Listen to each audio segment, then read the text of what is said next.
Salut à tous, c'est Minipunky et on se retrouve pour un nouveau point animé. Ça fait un petit moment maintenant et aujourd'hui je vais parler d'un animé un seul. Ça me prend un petit peu de temps et on va faire un peu court. On va parler de Darker Than Black. Donc Darker Than Black, qu'est-ce que c'est? C'est une histoire un peu particulière qui se déroule dans un Tokyo pas vraiment futuriste, mais disons c'est pas le monde réel, c'est de la science-fiction. Donc à Tokyo, il est apparu la Hell's Gate, la porte des enfers, autour de Tokyo qui s'apparente à un grand mur qui prive les habitants du ciel notamment, et c'est un espèce de faux ciel. Et à cause de cette après l'apparition de cette Hell's Gate, il y a eu beaucoup de phénomènes inexpliqués pour l'instant. Et par la suite de ça, on a vu l'apparition de contractants qui sont des personnes qui, en échange de quelque chose, peuvent recourir, à une capacité spéciale. Donc, par exemple, quelqu'un il peut, je ne sais pas moi, maîtriser la gravité. Par contre, une fois qu'il aura utilisé son pouvoir, va falloir qu'il se pète un doigt, par exemple. Enfin, ça peut être se péter un doigt, ça peut être aussi aligner des petits cailloux d'une certaine manière. Donc, c'est vraiment très très différent. Et donc, Darker Than Black se suit en 2 saisons. Donc il y a la saison 1, Kuro no Kai Yakusha, qui veut dire Darker Than Black, ou la faucheuse noire. Il y a Darker Than Black Gaiden, qui est l'entre-deux saisons. Et Darker Than Black saison 2, Ryusei no Gemini.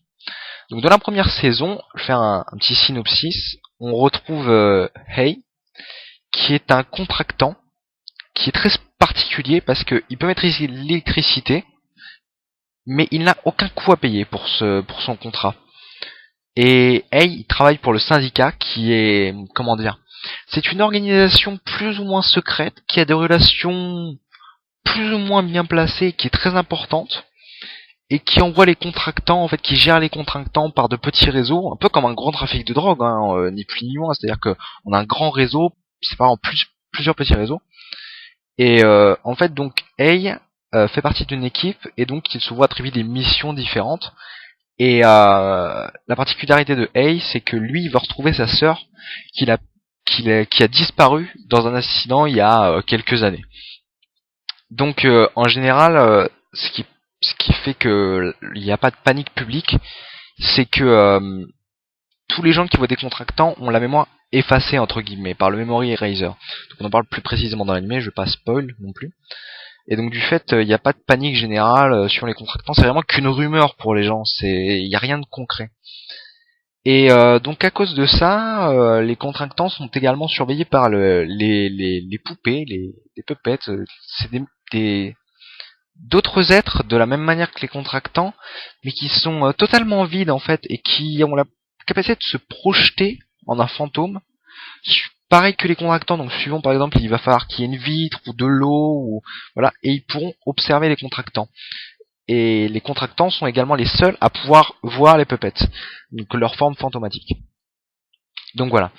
Donc ensuite, donc ça c'est la saison 1 de Darker Than Black. Dans la saison 2, on resuit Hei, donc après la saison 1 et le Gaiden, qui fait le lien, qui explique un peu ce qui s'est passé entre.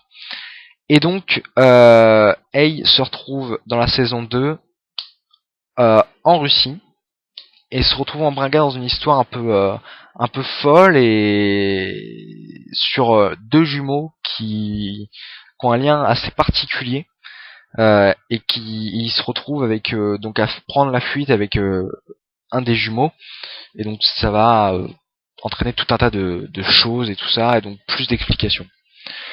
Donc Darker Than Black, j'ai mis du temps à le regarder.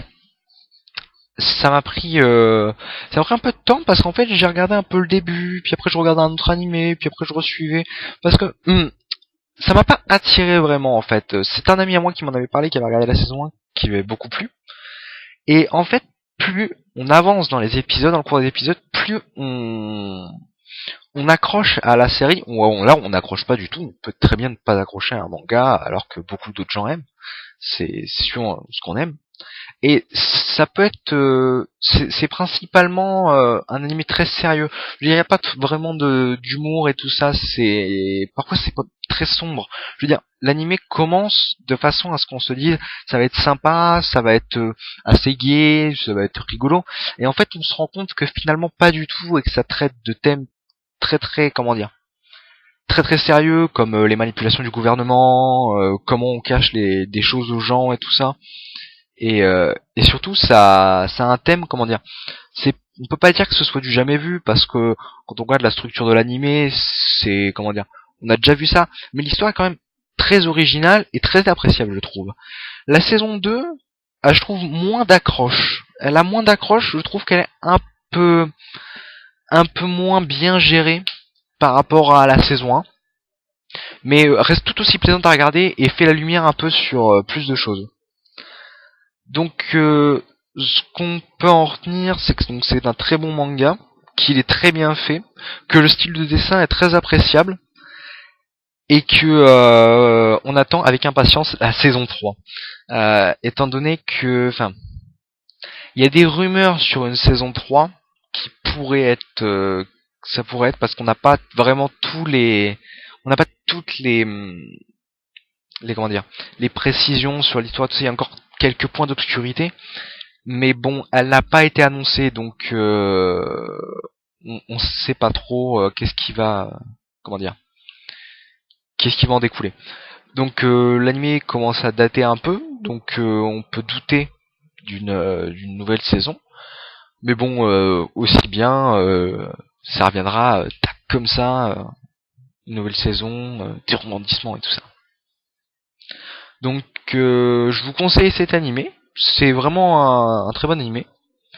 Et même si vous êtes dans un animé, regardez un ou deux épisodes histoire de vous faire un avis. Regardez pas que le premier épisode, vous ferez un mauvais avis si vous regardez vraiment que le premier épisode de la saison 1.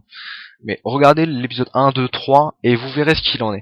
Mais les personnages sont vraiment très, comment dire, très profonds, très attachants, et on peut vraiment comprendre la psychologie des personnages, et c'est vraiment bien fait. Donc voilà, donc c'était Darker Than Black, très vite. Donc voilà, ce sera tout pour aujourd'hui, donc ce fut assez court. Et on se retrouve pour une prochaine vidéo, donc un point animé ou autre. Allez, ciao tout le monde, à la prochaine.